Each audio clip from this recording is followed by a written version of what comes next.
So we now move over to the United States to a wonderful speaker who only had a small amount of time in comparison to his experience, to offer his Pushpanjali during this 55 that became a 59-hour Zoomathon. He's quite fond of telling us how he likes guns. So instead of,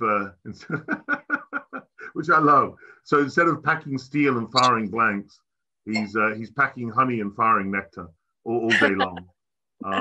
He's quite a character and a big personality, a beautiful sevak of Srila Prabhupada and Srila Gurudeva. He met in 1968 and has told me several times, and in his Pushpanjali has explained how he challenged Srila Prabhupada as in terms of his status as guru. He's not afraid to voice his doubts. But he met Srila Prabhupada. So he met the devotees in 68, actually. He met Prabhupada in 69. So he goes back a long way. He's almost like a totem of history in his own right. He took Harinam in 73, Diksha in 75, and met Srila Gurudeva amazingly back in 75.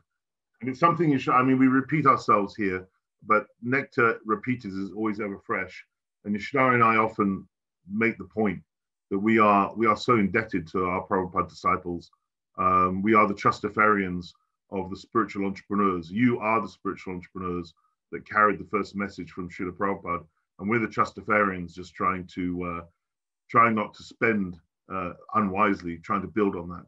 So we're ever and eternally grateful to you for your incredible dedication to Srila Prabhupada. So I very warmly welcome Sriman Mahaprabhu, Sriman Mahabuddhi Prabhu. Sorry, so I elevated you there somewhat, Prabhu. And can you remind me where you live, because I don't have that on your bio, and then please offer your Pushpanjali. You're getting a double slot of 40 minutes, Prabhu. So, but I know that won't be enough either. But go for still it. Get your bell ready. I'm in the hills of West Virginia. I'm looking outside my window with about 6 to 8 inches of snow up here. So I was relating to our Zurich speakers over there, figuring like it's probably cold there as well. So I guess it's my opportunity. Please let me first offer my respectful obeisances unto my spiritual masters. Om Agnyat Marandasya Gyananjana Salakaye Chaksuranmilitam Yena Tasmai Sri Gurave Namaha Shri Chaitanya Manabhistam Stapitam Yena Bhutale Swayam Rupa Kadamayam Dadati Swapadandikam Vandeham Sri Guru Sri Utapada Kamalam Sri Gurun Vaishnavam Jam Sri Rupam Sahagrajatam Sahagana Raganatam Vitam Tam Sajivam Sadvaitam Sadvadhutam Parijana Sahitam Shri Krishna Chaitanya Devam Sri Radha Krishna Padan Sahagana Lalita Sri Vishakavitam Jam. Hey Krishna Karuna Sindhu Dina Bandhu Jagatpate Gopesha Gopika Kanta Radha Kanta Namostute Tapta Kanchana Gourangi Radhe Brindavaneshwari Vrishabhanu Sute Devi Pranamami Hari Priye Vanshaka Pratubhyascha Kripa Sindhu Bhyebacham Patitanam Bhavanebhyo Vaishnavebhyo Namo Namaha Sri Krishna Chaitanya Prabhu Nityananda Sri Advaita Gadadhar Sivasri Gaur Bhaktavinda Hare Krishna Krishna Krishna Hare Hare Hare Rama Rama Rama Hare Hare Tesam Satiti Yuktanam Bhajatam Priti Purvakam Dadami Buddhi Yogam Tam Yena Mamupayanti Te.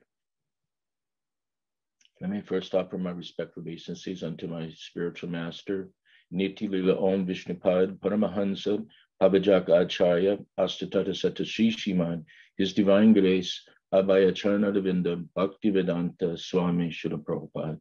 And with the same Dandavat Pranams and heartfelt Pushpanjali, I offer my respectful obeisances unto my Shiksha Guru, Niti Lila Om Vishnupad Paramahansa Pavajakacharya Astatata Sata Sriman Srila Bhakti-Vedanta Narayana Gosvami Maharaj. Let me offer my respectful obeisances unto my Param Guru, Srila Bhakti-Siddhanta Saraswati Goswami Maharaj Srila Prabhupada, and to all our Gaudiya Varga gurus, both past, present, and future, and to my humble respectful obeisances unto all the Vaishnavas and Vaishnavis who are attending this wonderful program set up by the London devotees today. So as Yasodhananda Prabhu said, I'm an old man compared, I guess we as we met with Srila Prabhupada way back in 1968, and we did challenge him. But before that, I had made a vow when I was 13 years old that I wanted to know what the absolute truth was. And so I stopped reading any fiction, anything like that, and just went through the Old and New Testament, the Quran, the old, Buddhist literatures and so many other religious traditions. And then it wasn't until, about 8-9 years later when I was teaching as a freshman in college, a religion course, because my teachers hated that I asked so many questions they couldn't answer. So they challenged me to give a class, to take the class off. And I did. Then they asked me to do the rest of the semester, which is interesting. But I didn't know anything about God. And so luckily I prayed very hard. And when I went to a bookstore, Srila Prabhupada's book fell on my head. And when I read it, my life changed. And then I went, because I also was very skeptical and challenging type devotee, I went to Prabhupada when he had found out he was coming to America and challenged him if he's a real guru. So I won't go into all those stories, but it's important to understand that I was fortunate and hearing so many of these wonderful pastimes from the different devotees that had even just a little bit of association with Gurudeva. I feel very, very sad in my heart that with so much association I have with Srila Prabhupada and Srila Gurudeva, that, I feel like a devotee just wasted my time, not respectful enough or not responsive enough of even after so much association, not contributing very much into this Gaudiya Sampradaya. So I apologize, first of all, to all the devotees that, that we may be older devotee, but instead of leading the way, we're just kind of jumping along here and there. So, but I think it's important that I speak of Gurudev's, some of his teachings, that, he had come several times to South Florida. We had correspondence and very heartfelt correspondences. He had come, and I spoke during the other thing about my first meetings with Gurudeva.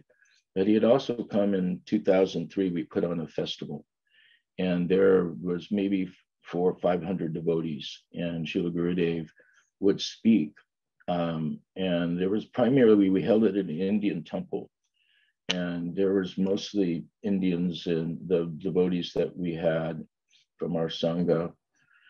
And this was like the first time kind of in South Florida that, we had, established Srila Gurudeva's mission. It started a little earlier, but he had come and then let people come. So we brought him to the biggest Venkateshwar temple also. And there I knew the priests and stuff. So Gurudeva spoke in this big hall, and all of the big members of the Sri Sampradaya temple all came to see Srila Gurudeva. And there were probably maybe 200-300 people in the audience. And Gurudeva gave this lecture all about just the starting from Krishna's pastimes and ending up with Krishna Lila. And everyone was just like, you could hear a pin drop. It was so fantastic. And so no one had heard all that, at least I hadn't heard that time, had heard so much nectar rolled into And Gurudev spoke a little longer than he normally spoke, a little over an hour, which normally he doesn't do. And everybody there, including the entire board of directors for the Sri Venkateshwar temple that was there, were just amazed at and all coming up and offering respects to Gurudev. So when Gurudev wanted to let devotees know about the pastimes of Krishna, he turned himself into a spokesman of Radha and Krishna, that so much so that even if one had never met him before or even heard anything about Krishna, they would come out with their teary eyes. This is our nature of our Srila Gurudev. So there were other times. One of the first times we had at that time, we started introducing a lot of devotees. So our preaching center, we'd preached out of our houses. We didn't have a temple, but over the course, as we said the last time, over the course of several years, there was over 150 devotees of Srila Gurudev that was made in our humble little preaching areas in South Florida. And so Gurudev came back again in 2008.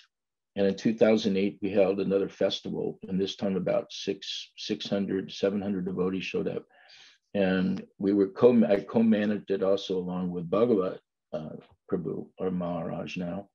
And at that time, it was being filmed, and I remember Kirtananda Swami had come, and he had just got out of prison, and he wanted to come to apologize and take the shelter of Srila Gurudev. So that was an interesting thing. And there also Gurudev spoke on such Harikatha. And the kirtans were very, very wonderful. And of course, during that same year, he had decided that he would come back and he'd spend a month in Miami over at Raghunath's house on the beach. And there, it would be on the 7th floor of this high rise right on Miami Beach, right on the ocean, right, you'd walk out and there was a sand. So every day for 30 days, we'd go on walks. He'd come, I think Madhavrata and Madhav Maharaj and Raghunath and Brajanath were there. And then different times, Padmanabh Maharaj came, and Leelanath and some of the devotees. But every day that, was so fortunate that Srila Gurudev would go on this walk, and he would always, at least when I was there, we would always generally, if the weather was fine, we would sit on these lounge chairs and right down at the bottom of the, and then it would be questions and answers. So we had a great opportunity to ask, and so many questions. Some of them are in the, Walking with a Saint, but so many questions were able to answer. And Gurudev was open to, wanting to hear questions. I think one of my services was on walks, whether it's in Badger or Alachua or Miami, was to always field questions and, pertinent topics. So he would wait sometimes, okay, Mahabuddhi, come on. And, at that point times, we would ask, questions that, relevant, not, we were on walks before when, sometimes people would ask really stupid kinds of questions. They just wanted to say something to Gurudev. But Gurudev wanted, we tried to ask questions in such a way that Guru could expand enlightenment. So one day we talked about coming to Guru. So he was telling us, and he was saying, just like your own experience, he told me that the Guru comes to the disciple, not the other way around. In other words, it's not like, I chose and I came to Srila Gurudev, I came to Srila Prabhupada. No, it's actually when the Chaitya Guru in the heart is when you're crying out for a Guru and you don't know what is at that point in time. Chaitya Guru gets in touch through heart with the Guru, and then the Guru comes, and the Guru comes to you, not you come to him. So this was a unique enlightenment, and he was saying that And then it was just so happened later that year, or later the next month, I think it was, there was in Alachua, he went up to Alachua. And in Alachua, there was many people would come on a morning walk, you know. So I remember Makunda and others, they can also remember some of those. So on this one walk, all these devotees, the many devotees that were saying, oh, I came to Gurudev, I came like this, and this happened, and I came like this, and I was just listening. And maybe 3 or 4 people was telling their story, how they came to Gurudev. And then I thought, this is kind of unusual, because Gurudev just told me the complete opposite. He said, you know, but I didn't say anything. And so they're all, after about the 4th person in, Gurudev stopped and stop, you're all wrong. And everyone was dead quiet. And, you know, I was thinking, oh, here it comes. And then he goes, Mahabuddhi. He says, tell them. So at that point in time, he asked me, and I told the different devotees, it's not that you have all the different aspects that you're saying that you have come to Srila Gurudev. These are all arranged by Krishna and Guru, and the Guru comes to you, not the other way around. So, you know, it's not that our great knowledge or our great circumstances that we've come to Guru, but they're by our real emphasis in the heart, our real heartfelt longing. Then Chaitya Guru will hear and will send appropriate Guru to you, according to your desire. If you're sincere, you'll get a sincere Guru. If you want to cheat, you'll get a cheating Guru, like that. So that was one instruction. Then on the next one of the next is we were talking about, and he was saying to me about, we were talking about knowledge versus, you know, bhakti.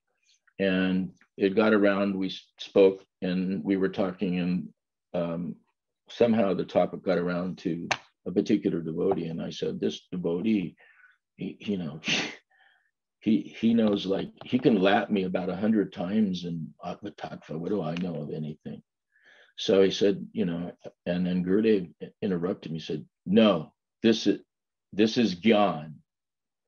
And I was like, you know, seriously? I mean, this, you know, this is all, you know, knowledge about, you know, about the soul, knowledge about our sampradaya, so many different intricate aspects. This is Gyan. And he said, and it says, you have bhakti, this is Gyan. And I'm going, I have bhakti.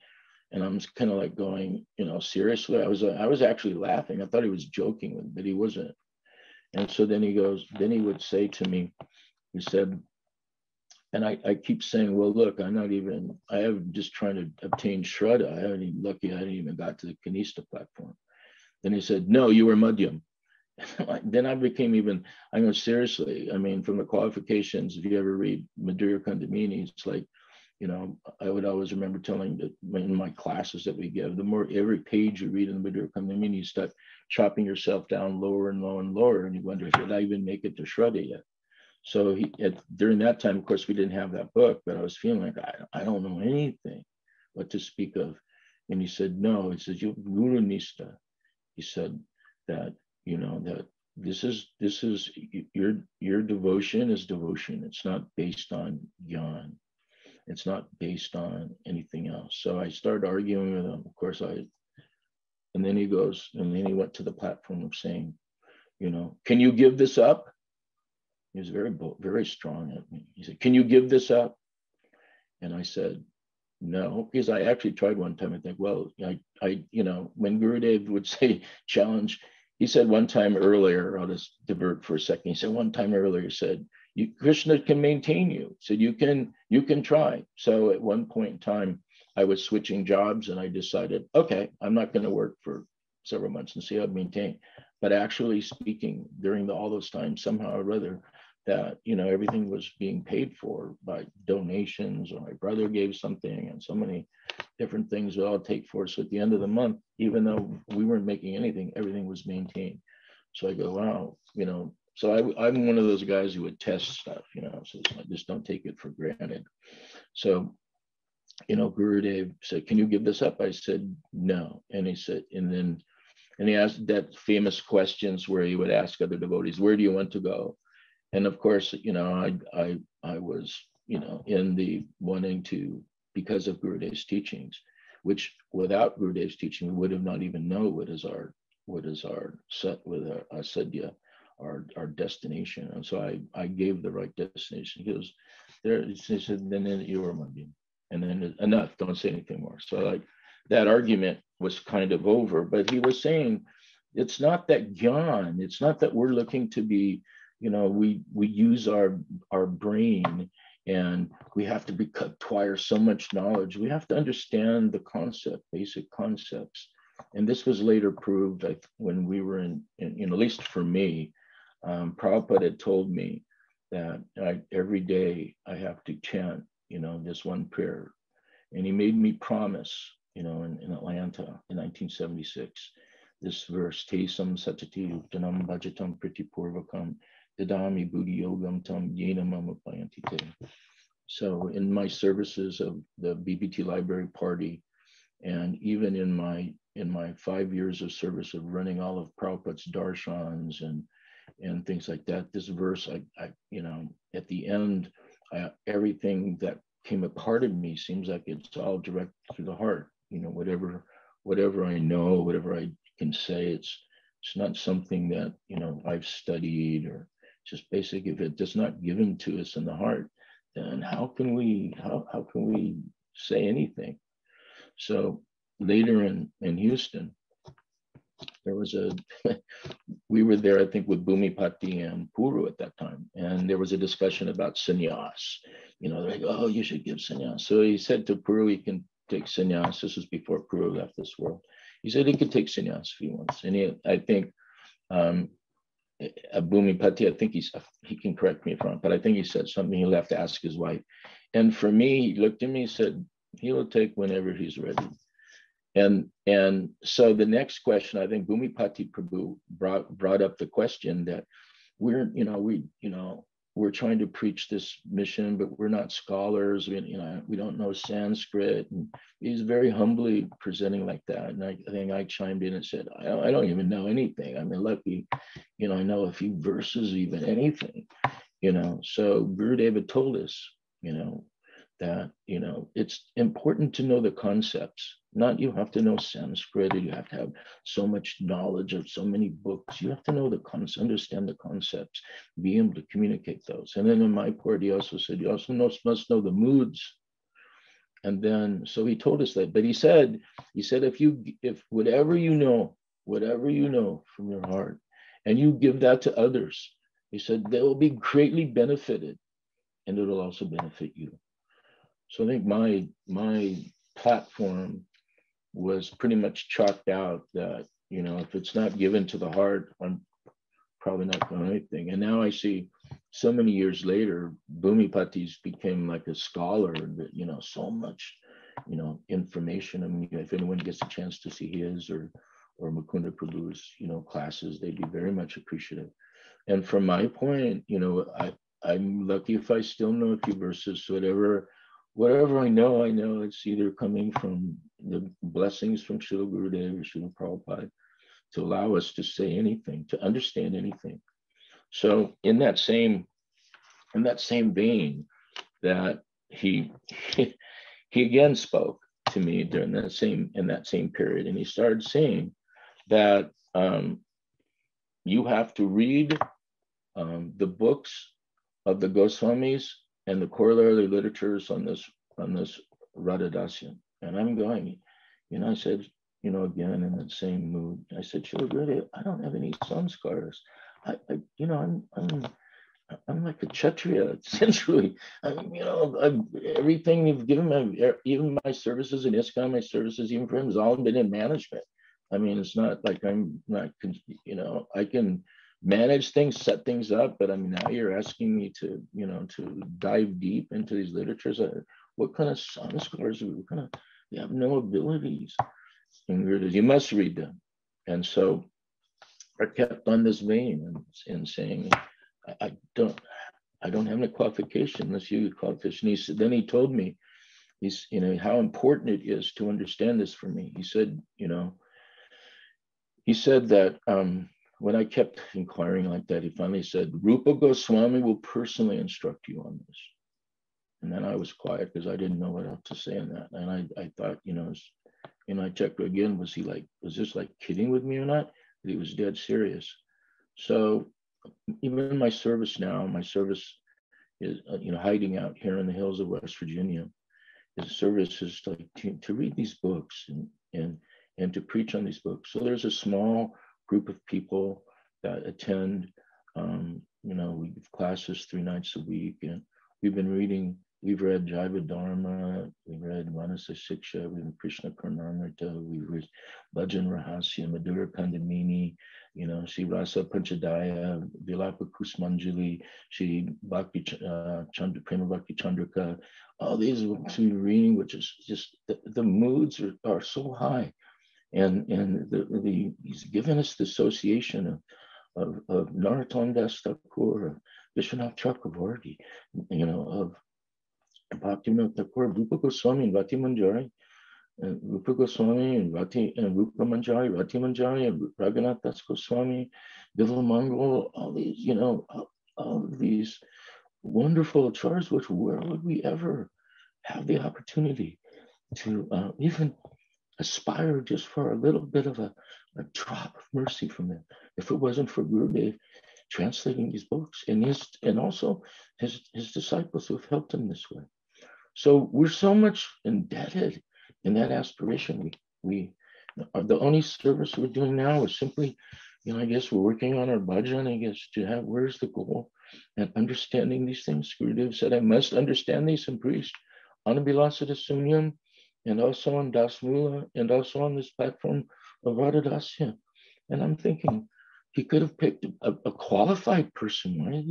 He's giving me these things. I mean, if he would have told me to, establish an army and go, fight against the demons, I would have probably been the first to volunteer.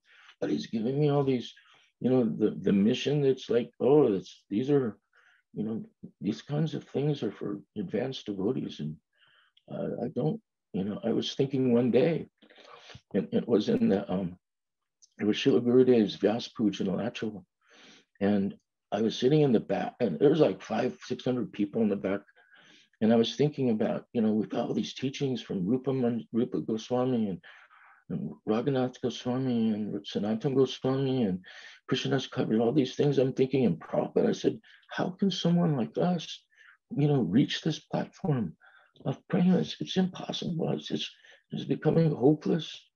Srila actually back there. This is hopeless. How can anyone from the West? We have no sanskars.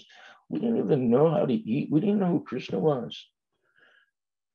So then in front of me, at that time, they were doing arti to Srila Gurudev on his Vyas Puja. So in front of me, Madhav Maharaj comes in front of me, and I'm way in the back, and he says, Srila Gurudev wants to talk to you. And I said, now? They're doing arti to him. He said, now? He wants to talk to you. So I had to go all the way up, the Pujari is sitting, bringing incense to Gurudev. I had to go all the way up to, to his Vyasasan, and he has me come closer. And then he has put my ear to where he can hear, and he goes, don't become hopeless. So we should understand how fortunate we are with having, these association with these Param Bhagavats. Because as we said, even we're seeing from the devotees who just was at a glance, who just maybe like Yasodhananda said, maybe after so many years, maybe just had a little bit of thing. Maybe like I was feeling when I was running Prabhupada's darshans, I had to let only so many people in. And some people wanted to come in all the time, but other people had never seen Gurudev, Srila Prabhupada. So I'd have to say, no, you can't come in, and you can come in because you've never even had this experience before. So I'm sure I was the bane for some of my god brothers and god sisters, because I was very strict on who could come in, who cannot, just as Prabhupada told me. But I'm thinking how wonderful just hearing all these lectures from and glorifications from all the devotees who just even had a moment association, how strong that verse in the Mahabharata is, that even a lava 16-second association can change your life. So going forward, he also made me promise that, that I will teach this thing. And he spoke also about, we had said we have a college, I don't know if anyone knows, we have Florida Veda College And Gurudev said, I want this expanded. Of course, now 10 years later, I haven't really done that either. But he wants this expanded.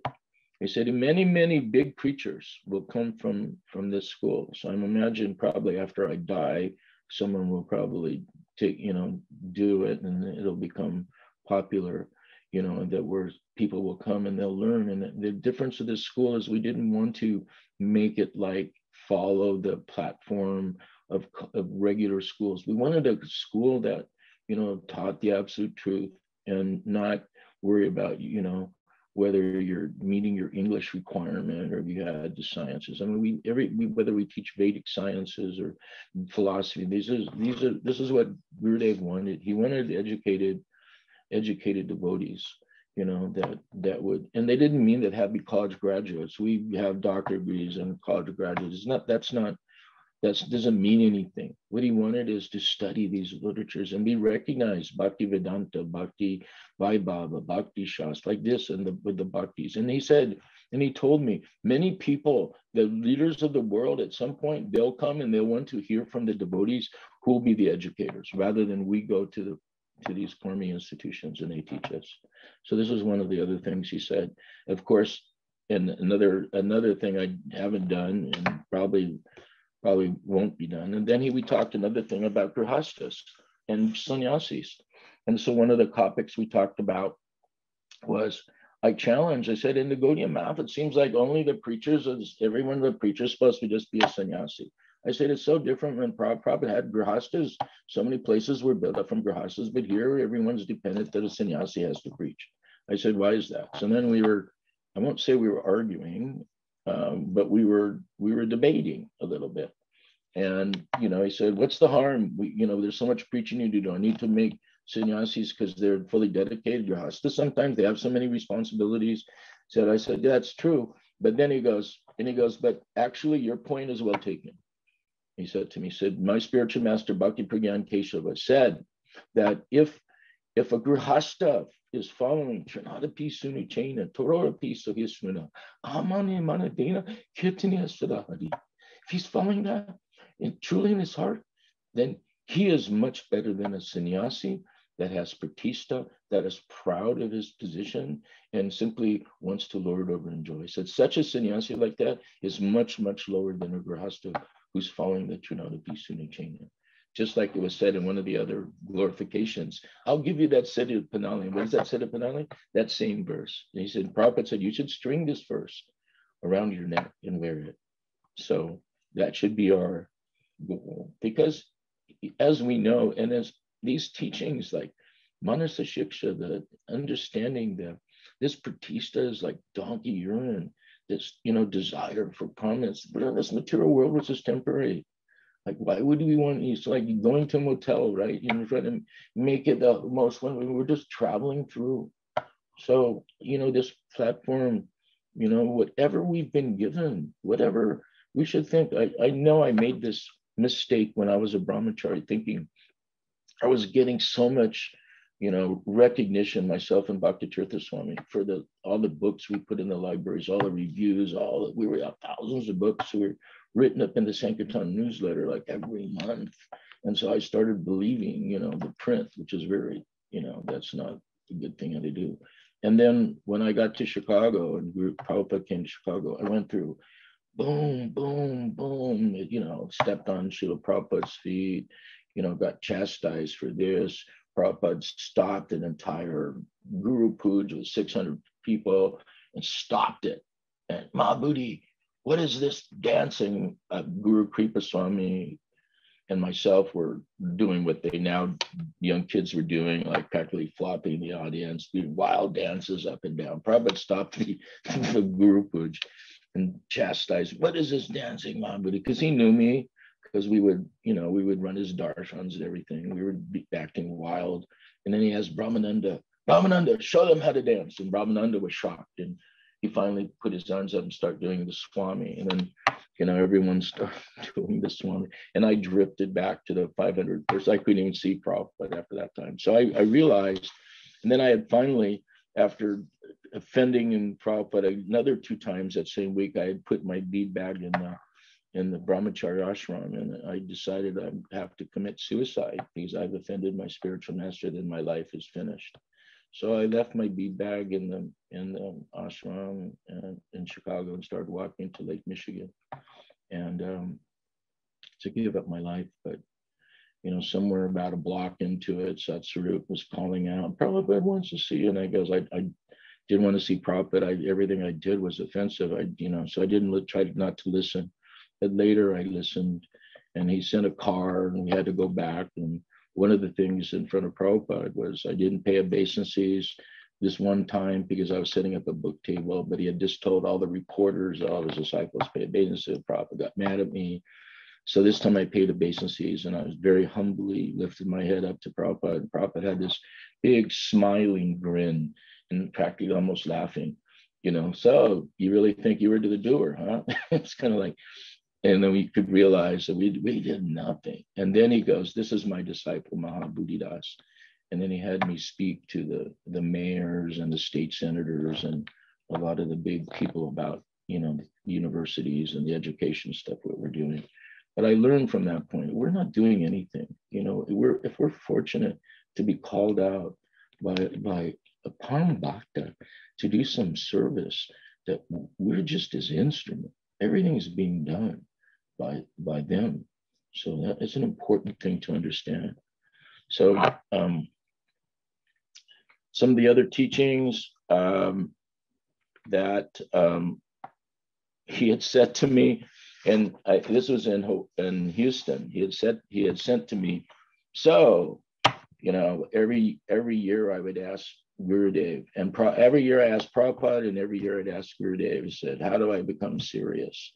Because I just seemed that, even with all association and everything, when will I become serious? When will I actually, obtain the heart of a devotee, not just not Pratista, not any.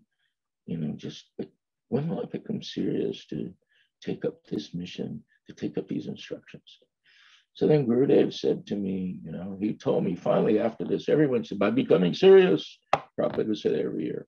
And Gurudev said and finally he said, then he started giving me these page of instructions of Anabilasada Sunyam and Das Mula and so many things that I have to do. But then he goes, "So how much are you giving to Krishna?" 25%.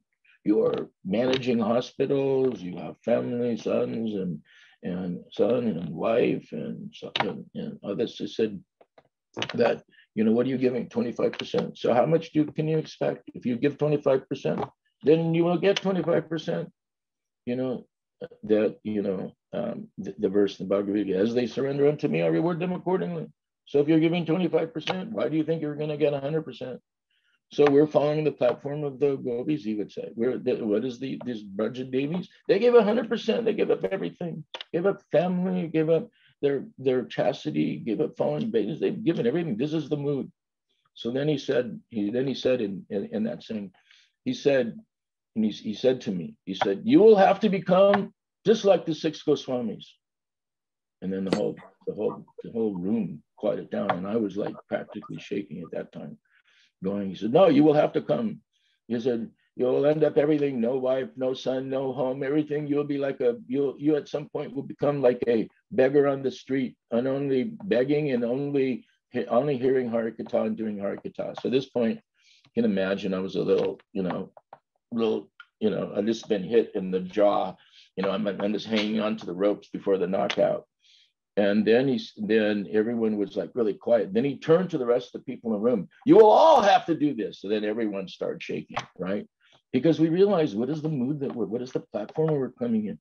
We're coming in this Sampradaya, and we're following the Braja Devis, the Braja Bhakti, and this Braja Bhakti. What is the example? The Manjaris, they gave up everything for the love of Krishna and the service of Radharani. So you want this Prema Bhakti, you want this Raganuga Bhakti, you want this Rupanuga Bhakti. It means that you have to surrender completely to Guru Varga, to the Manjaris, and follow in their footsteps and hear their Harikatha. How potent this Harikatha is. So another aspect that he had given in there we had spoken. Also, there was I remember in Hawaii, I'm kind of rambling around because there were so many different things that Gurudev told me. So in Hawaii, I gave that little bit of example, how Gurudev had allowed us to enter and allow us to see him in his Manjari meditation, in his spiritual meditation. In that we were in the Hawaii, in the Big Island, and so many nice lectures and wonderful thing. I happened to be in a garden when Gurudev was there, and just the two of us, and he was like bending down and picking like weeds, and I was wondering what's going on, And anyway, I didn't say anything. And then Gurudev then came and speaking in Samadhi Bhas. He would go, come pick, we have to pick these flowers. We have to pick flowers for Srimati Radharani. She's making a garland. Hurry, we must do this now. And so I was like, obviously Gurudev was in his Samadhi meditation, and I was somewhere, in the state of Hawaii, nowhere close to any spiritual, but he was inclusive of us, even though we didn't understand anything. We could understand Srila Gurudev was, even inclusive in seeing us as a parakar, as a and he'd always treat us as a friend and always give us so much counseling and so much, not just respect, but some loving relation.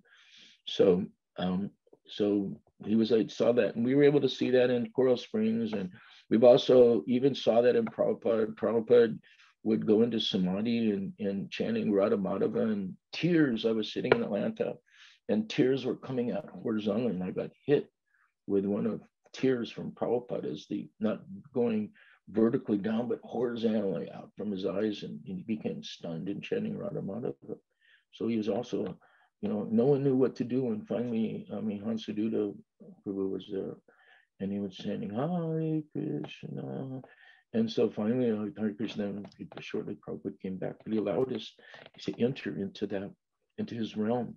And also in 2001 in San Diego, during the festival there, he was talking about Uddhava, and Uddhava coming to Vrindavan, and how everything was wonderful and gaiety, and the cows were jumping, and all the bodhis were in bliss. And then in the next minute, his mood changed, and it became very sudden, because now it moved into Vipralamba, and how seeing the cobwebs and Mother Yasoda, and there's no cooking. What's going on? Cobwebs was in the kitchen. How Radharani was, laying on a bed of leaves and burning. The leaves would be burning. They were putting a cotton to her nostril to see if she's still alive. And you could see Gurudev's mood change, and he brought everybody into those moods. So these were gifts to anyone who was there, during these times, to have the opportunity to see like that. So I'm not sure how many more things I can do without doing. So then also at that time, just as he in Hawaii, we were walking back in, he put his hand on my chest, and he said to me, I have already taken your heart. You have given everything. Because every day, every time I would meet Gurudev, we had this wonderful mango tree. It was in front of our house that we planted, and had the sweetest mangoes. People in our whole, around where we'd live would all be like, can you spare a few mangoes? And the mango tree would give hundreds of mangoes. And so it was my duty every time I came to see Prabhupada, see Srila Gurudev, whether it was in Miami or whether we went to a festival, whether it was Hawaii or Texas or any of the places we were, or India even in India, I have to bring these mangoes. I would bring some mangoes to Gurudev. Gurudev would quickly, yes. He nodded, and he put in his pocket, or he'd go call Maharaj and tell him, save these. So he would take these mangoes, and these mangoes were very sweet. Actually, we just moved from Florida here to West Virginia, and the hardest thing giving up my house there was realizing this mango tree had so much Mahaprasad from Radha Madhava, so many mangoes given to Srila Gurudev and to other devotees and service. I was thinking this mango tree is so much more advanced than I am. It was so hard giving up that association for just that tree. Imagine it's just a tree, but that tree was giving so much its fruits directly to us, to Mahabharata. How amazing that is. So what, so in this way, Srila Gurudeva was so kind. And so when we were walking back in the room, as he put his hand on my target, again, he chanted that mantra, Tisam Satutam, just in case I forgot that he already knows. And he told me earlier that your Gurudev, Prabhu. Okay, I'm just going to wrap up a little bit. Just your Gurudev has sent me to help you. And then he said, this is an important thing. He said, being a Vaishnav Acharya in the Gaudiya Sampradaya is like having a target on your back. You will get, he said, in this Kali Yuga, any of the Acharyas, if they're real Acharya, they'll have a target in the back and they'll be shot at by all the Kali Chelas and all the people wanting to get to it. So my last thing, I'll stop, because there's so many more stories. I'm already past the bell ringing, but Srila Gurudeva was not only our Shiksha Guru, but he was our friend. He was our, I miss his conversations, his instructions, his association. He gave me the name Mahabuddhi. He never called me Mahabuddhi. He called me Mahabuddhi, ocean of devotion, of prema. My brother is also a Shiksha disciple. My son's a disciple. My wife's a disciple of Srila Gurudeva. He installed Radhamadhava deities. Our deities are installed. He took from the shalagram I have, he pulled off the leaf and told me not to worship with Vishnu mantras, but only Radha Krishna mantras, and only worship Radha and Krishna. And he told me not to kill anyone, because he said I was previously a Nrsimha Bhakta some period of my lifetime, and I have the power to curse. When I send people back, I've killed people. So he said, only use it to protect devotees. And so I'm so thankful to all the devotees in this opportunity to have remembered Srila Gurudeva and my Srila Prabhupada, that if they didn't come into our life, we would be nothing. And I apologize for being not a very good devotee. He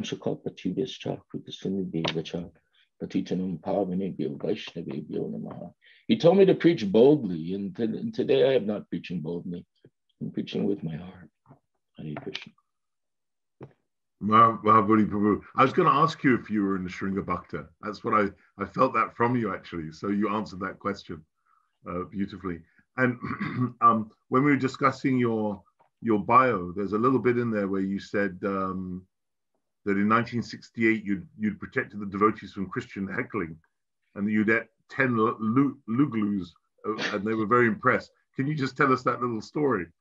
Well, I had a following when I was in I guess I was a freshman, and people would come to me, and I was given some future and stuff like that. So one day the people come, they're the Buddhist on campus, the Buddhist on campus. So I had my football jersey on because we had a game later that day. So I wanted to go see him. So I went to go see him, and they had free speech areas those times. And that, this is the 60s, so they were chanting, the devotees were chanting Hare Krishna, and in between they had this Christian heckler, you're going to hell, you're a demon, and this going on, stuff like that. So I was trying to listen to what they say, and here they said, I was amazed. I'd never seen anyone devotee so renounced before. So finally, he's just going on and on. So I went over there. I was a linebacker, so I was somewhat violent, and I guess I still am, but anyway, I went to maybe a quarter of an inch from his face, and he said, if you're not out of here by the 3, I'm going to pick you up and plant you head first into the ground. And he said something to me, and I said, that's 1. And he said, well, that's 2. And then he ran off, and as he just ran away, because I literally would have pounded his head first into the ground. I was that kind of person.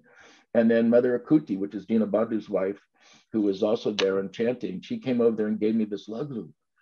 And I had never in my life tasted, this was just fucking. So I ate 1, and I figured, because I gave $1 donation, they gave me a back to Godhead. So I figured there must be $1 each. So I gave her $10, and they just gave me, 10 laglus. And then I just, one after another, popped them all in my mouth and ate them all, like right at the time. And they just looked at me like, huh? And so that was my first tasting of prasadam. And then the next tasting, this last thing, I was at this Satsvarup Maharaj and Hridayananda Goswami was at my university, and they were preaching. And so they came out with this whole cookie tray, you know, those big cookie trays, strawberry burfi.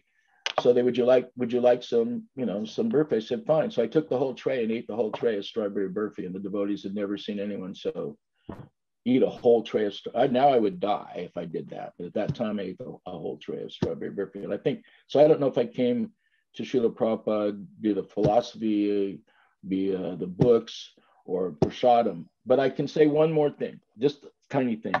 The first books I sent away from, as I was in my study platform, I sent away to Mayapur before I even read Prabhupada's books. I sent $50 to Mayapur and read for Jaiva Dharma, the Bhagavad, all those things before I had even read Prabhupada's books. So before I got teaching Lord Chaitanya or Bhagavad Gita on me. Very interesting. Haribol. Well, Prabhu, your nectar just now was even more tasty than those 10 lagus. So we're really happy. And I just wanted to highlight a couple of things that really struck me. You said earlier, actually, there was two parts you said near the beginning and up in the middle that connected. You said about how the guru comes to you, everything's arranged. And you also said that you're not how Prabhupada smiled on you when he was teaching you the concept of you're not the doer. And really, this all comes down to mercy and the two fingers in the Mother Yashoda story with Krishna. And I mean, it's the essence of bhakti, and it's beautiful that you brought that up. And we often say we're not qualified, but I really feel that the mark of humility is not only to realize we're not qualified, but to also realize it doesn't matter that we're not qualified, because that's their mercy. Lord Nityananda is indiscriminate in the distribution of his mercy. So the first part of humility is to know I'm not qualified. And the second part of humility is to know it doesn't matter, I'm not qualified. And to just have the faith that mercy is there and open our hearts to that mercy. Because I think sometimes as devotees, we forget the second part and we focus on the first. And the second thing that really struck me, actually, I looked up the quote. You were talking about how Guru gives, all transmission is from heart to heart. And there's this beautiful quote. You mentioned saffron dust particles. It's one of my favorite things in all of Krishna consciousness, which I thought would nicely expound on what you said. It's Srimad Bhagavatam, Canto 4, Chapter 20, Text 25. My dear Lord, you are glorified by the selected verses uttered by great personalities. Such glorification of your lotus feet is just like saffron particles. When the transcendental vibration from the mouths of great devotees carries the aroma of the saffron dust of your lotus feet, the forgetful living entity gradually remembers his eternal relationship with you. Devotees thus gradually come to the right conclusion about the value of life. My dear Lord, I therefore do not need any other benediction but the opportunity to hear from the mouth of your pure devotee. Such a beautiful quote. And actually, I just realized it's one of the few times where it's quite clear that you have to have a living guru, because you can't hear from the mouth of a non-living guru. So actually, it's not so unambiguous in most statements. So it's quite a good way to use that to explain how you must have a living guru. So thank you so much, Prabhu. That was beautiful. Thank you so much. Thank you for the opportunity.